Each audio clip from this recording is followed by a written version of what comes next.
إلا الله. سبحانك اللهم جل علاك، فارحم ضعيفا يحتمي بحماك. إني بحثت عن سر السعادة جاهدا، فلقيت هذا السر في تقواك. وتلبست نفسي السبيل إلى النجاة، فلم تجد من جاء أعز ممن جاء. أنا كنت يا ربي أسير غشاوة، رانت على قلبي فضل سناك. والآن يا ربي مسحت غشاوتي، وبدأت بالقلب البصير أراك.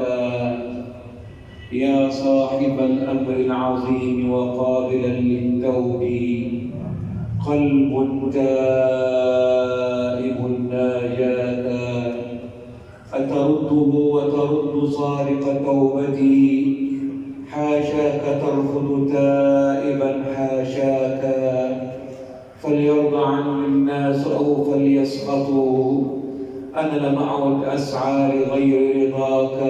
ذقت الهوى مرا ولم أذق الهوى حلوا قبل أن أهواك. ونسيت حبي واعتزلت أحبتي، ونسيت نفسي خوف أن أنساك. عجب عجاب لو ترى عيناك، والكون مشحون بأسرار إذا حاولت تفسيرا لها أعياك. لله في الآفاق آيات، لعل أقلها ما هو إليه هداك. ولعل ما في النفس من آياته عجب عجاب لو ترى عيناك. والكون مشحون بأسرار إذا حاولت تفسيرا لها أعياك. مالي ومال الأغنياء، وأنت يا رب الغني ولا يحد غناك.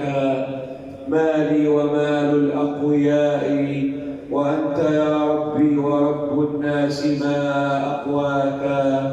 مالي وأبواب الملوك، وأنت من خلق الملوك وقسم الأملاك. أشهد أن إمامنا وسيدنا ومولانا محمد رسول الله صلى الله عليه وآله وسلم.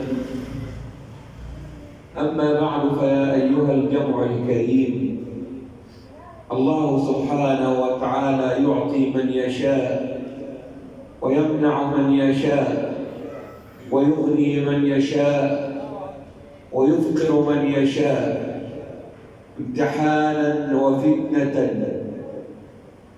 وأعطاك الله المال لتقيم الحق فيه، تجمعه من الحلال وتنفقه في الحلال. وإن الزكاة من أركان الإسلام، أو الركن الثالث من أركان الإسلام.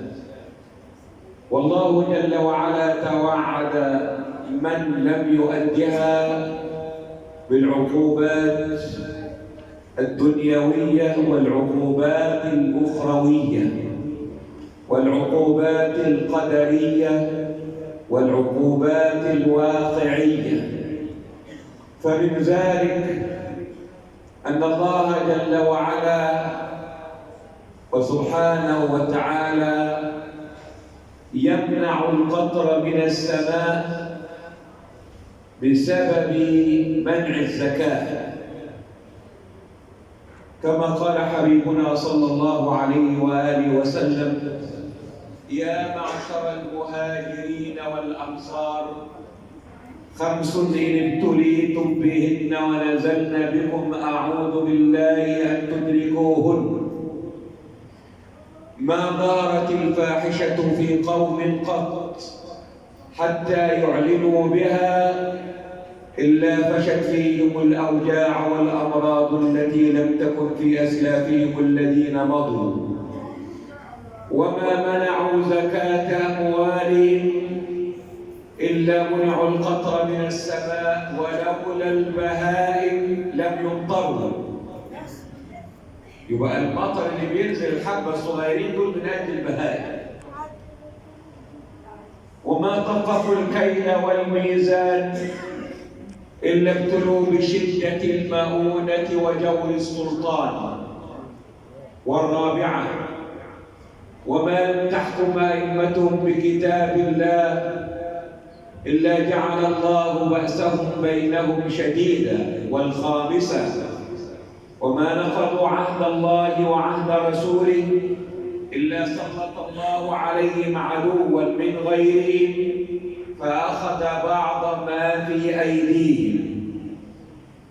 إذا تبين لك الأمر في الحديث الذي خرجه ابن ماجه هذا والحاكم بإسناد صحيح أن العقوبات التي تنزل على الأمة لأخذ فلسطين وغلاء الأسعار والفتن والاضطرابات للعلل التي سيقت في الحديث حتى تكون على بينة من أمره، وأن الله سبحانه وتعالى ينزل بك وبنا البلاء والغلاء والوباء بسبب أنك لم تؤدي فرضه ولم تقم بواجب شرعه.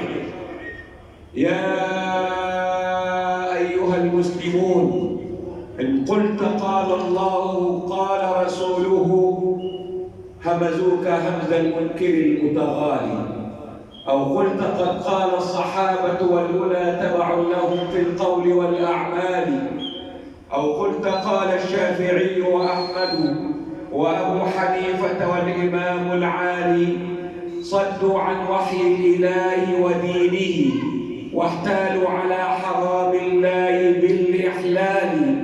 يا أمة لعبت بدين نبيها كتلاعب الصبيان في الأوحال. حاشا رسول الله ينطق بالهوى والجهل، تلك حكومة الضلال. فالمنهج واضح وبين. ومن العقوبات الدنيوية كما جاء في حديث أبي داود والنسائي قال صلى الله عليه وسلم: ومن لم يؤدها فإنا آخذوها وشطر ماله. أي عقوبة لا نأخذ الزكاة ونأخذ نصف الفلوس اللي عنده. يعني على كده بقى لو انطبق كلام النبي صلى الله عليه وسلم، يعني عندنا كده آلاف بل ملايين هناخد منهم مليارات. إن آخذوها وشطر ماله. أما مانع الزكاة فإنه يعذب العذاب الأليم في القبر، ثم إذا خرج إلى ساحة القيامة جاءه مال في صورة ثعبان أقرع، والأقرع شديد السم. يقول صلى الله عليه وسلم: